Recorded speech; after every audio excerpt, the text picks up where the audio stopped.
আসসালামু আলাইকুম রহমতুল্লাহ। আমিরে জামাত বাংলাদেশ জামাত ইসলামীর আমিরকে সর্বোচ্চ সম্মান দিলেন সেনাপ্রধান। যদিও এখন পর্যন্ত তাকে আমরা আওয়ামী সেনাপ্রধানই বলবো, কারণ তিনি কিছুদিন আগেও জনগণের বুকে গুলি চালানোর নেতৃত্ব দিয়েছিলেন কারফিউর নামে। যাই হোক, অনেক কিছুই ক্ষমা করতে হয়, সঠিক পথে থাকলে হয়তো বা ক্ষমা পাবেন, বেশি চালাকি করলে ক্ষমা পাবেন না। আপনারা জানেন যে সেনাপ্রধান জাতির উদ্দেশ্যে ভাষণ দিয়েছে। এই আলোচনাটা আমি যেটা করছি সেটা বেসিক্যালি জামাত শিবির পার্সপেক্টিভ আলোচনা। এবং সেনাপ্রধানের সেই জাতির উদ্দেশ্যে ভাষণ শেষে প্রশ্ন করা হয়েছিল যে কোন কোন রাজনৈতিক দল উপস্থিত ছিল।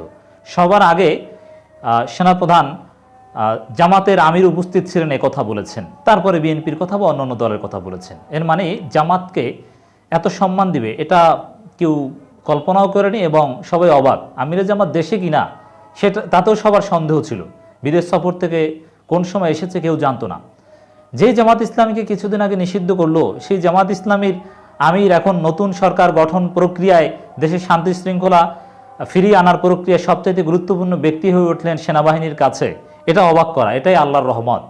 যাই হোক, সেনাপ্রধান অ্যাটলিস্ট এজন্য ধন্যবাদের যোগ্য যে না, তিনি আসলেই শান্তি শৃঙ্খলা ফিরিয়ে আনতে চান। এ কারণেই আমিরে জামাতকে ডেকেছেন এবং সর্বোচ্চ গুরুত্ব দিয়েছেন। এবং আমি আরও কিছু কথা বলতে চাই জামাত শিবির রিলেটেড এই হাসিনা পরবর্তী প্রেক্ষাপটে।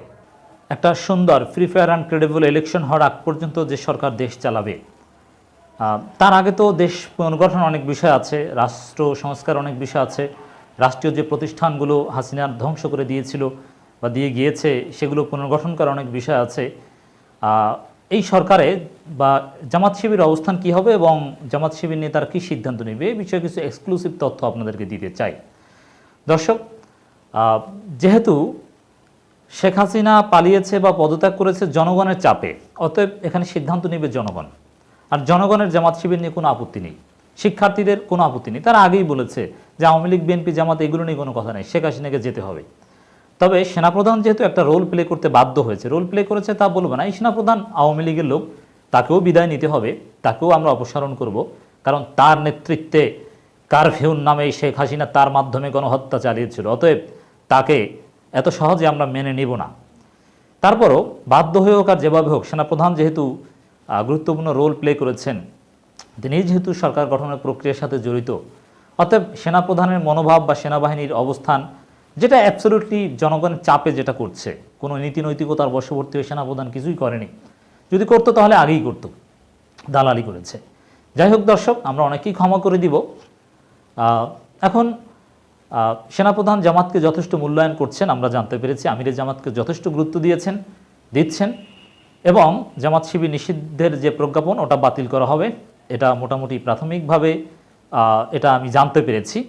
এবং তাদের যে মোটিভ, তারা যেভাবে এগুচ্ছে, যেভাবে দেশে স্থিতিশীলতা আনতে চায়, তাতে জামাত শিবির বৈধ রাজনৈতিক দল হিসাবেই থাকবে। এমনকি সরকারও জামাত গুরুত্বপূর্ণ পার্ট টুরিয়া টুমুরো থাকবে। এবং নির্বাচনে, মানে এক কথায় যদি বলি, জামাত শিবিরের জন্য এটা একটা সুখবর। জামাত শিবির স্বাভাবিক রাজনৈতিক দলের মর্যাদা পাবে। জনগণ জামাতকে গ্রহণ করলে কেউ কোনো আপত্তি করতে পারবে না। রাষ্ট্রশক্তির মাধ্যমে জুলুমের শিকার জামাত হবে না। এবং তবে বেশ কিছু আহ্বান আমরা জানাতে চাই এই প্রেক্ষাপটে।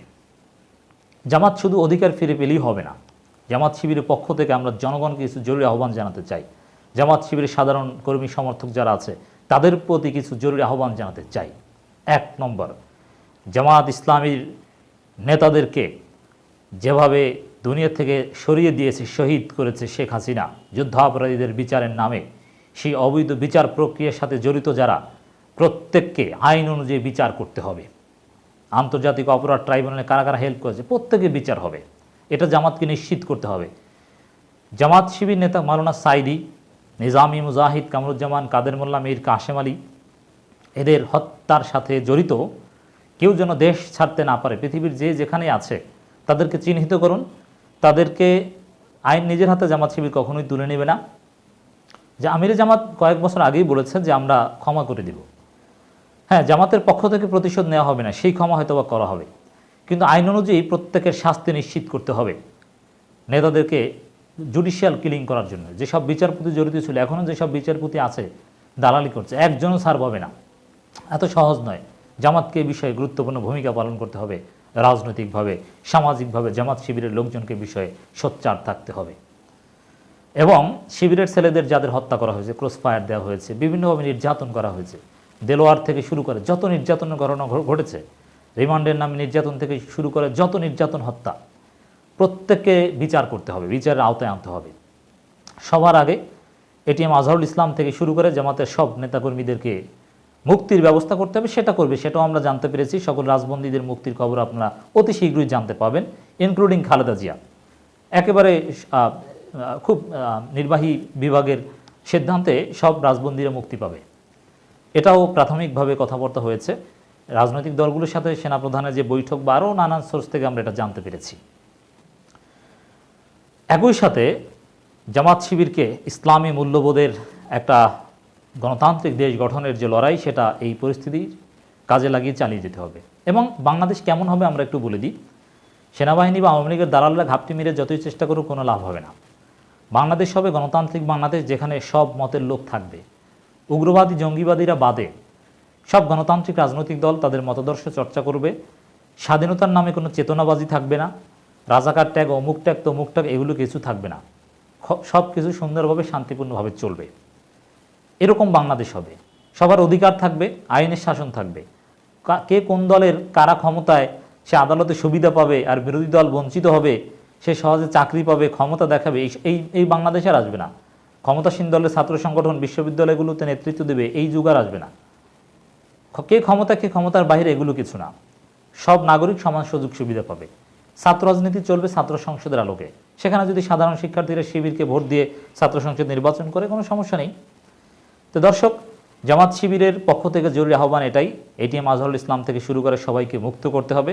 এবং আওয়ামী লীগের যারা অতীতে জামাত শিবিরের গায়ে হাত দিয়েছে, যেসব পুলিশ সদস্য জামাত শিবির থেকে শুরু করে জনগণকে হত্যা করেছে, কাউকে ছাড় দেওয়া যাবে না। সবাইকে আইনের আওতায় আনতে হবে। তবে আইনের আওতায় আনতে সামাজিকভাবে আপনাদের সবার সহযোগিতা দরকার। সুখবর এটাই যে এই সরকার, নতুন সরকার, তাদের সিদ্ধান্ত জামাত শিবির অন্যান্য দলের মতোই সমান অধিকার পাবে দেশের স্থিতিশীলতার স্বার্থে।